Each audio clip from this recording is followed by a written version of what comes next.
Bonjour, voici donc la vidéo d'explication du fonctionnement de la comptabilité FreeAccount. Pour ce qui est de la comptabilité, la première chose à faire à la première utilisation est de configurer les préférences de la comptabilité,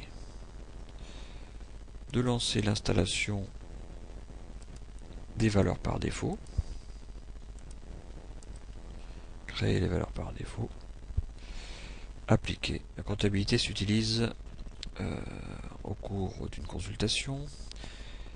Il s'agit donc d'ouvrir un dossier de consultation, de travailler dessus, on crée un épisode, on crée des prescriptions, et ainsi de suite. À la fin, nous obtenons le règlement de l'acte, nous ouvrons donc la comptabilité. La fenêtre de comptabilité est faite pour être simple. Vous voyez ainsi une liste de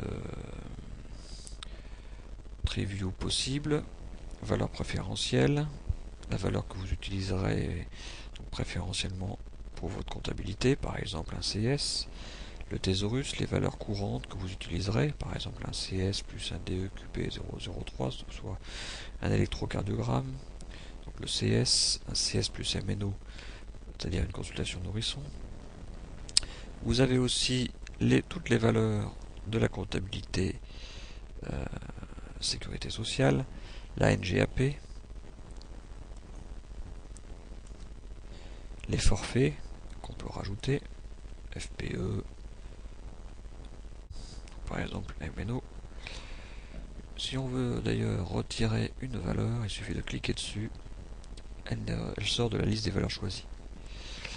La CCAM par ordre alphabétique, un filtre de recherche sur le code, par exemple des EQP, on se retrouve avec l'électrocardiogramme. Bon, je l'efface. Un filtre de recherche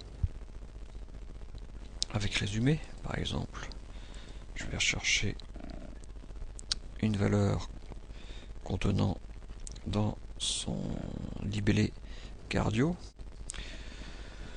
Je retrouve mon électrocardiogramme. Bon, je vais l'enregistrer. Je peux les enregistrer en espèces, en chèque, en carte bancaire. C'est espèce qui est définie en valeur par défaut. Bon, je vais le faire là en chèque. Nous avons ainsi notre électrocardiogramme. Je peux effacer toutes les valeurs par effacer tout. Clic droit, effacer tout.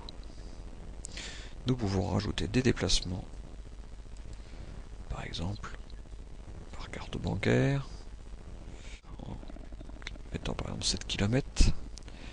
Nous aurons ainsi la valeur correspondant à 7 km moins les 4 km aller-retour de forfait. Nous pouvons d'ailleurs configurer les forfaits dans configuration préférences, puisque en France nous avons des forfaits montagne et des forfaits plaines. Voilà, donc je vais faire un acte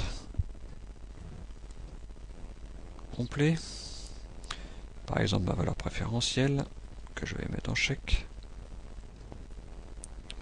Là c'est MNO plus CS que j'avais choisi. Et je sauve cette valeur préférentielle.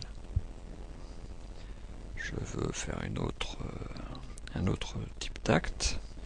Par exemple une visite. Allez, je vais prendre une visite.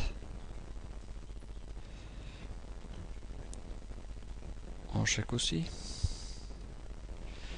Et un déplacement de 15 km en chèque aussi. Nous avons ainsi la somme des valeurs que nous allons donc enregistrer. Nous pouvons voir à ce moment-là, par la vue, les valeurs du jour qui sont affichées par le bouton recherche.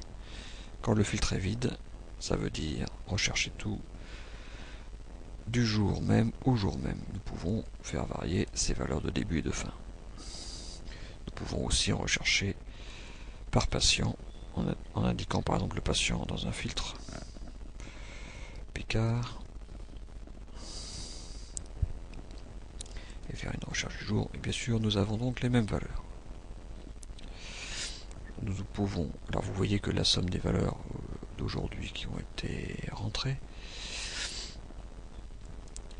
les totaux sont affichés là, et nous avons donc tout en chèque, soit une somme de 96 € correspondant aux totaux reçus. Voilà, donc je vais effacer une valeur, parce que par exemple j'ai pris celle-là en trop, j'efface cette valeur. Les totaux ont diminué.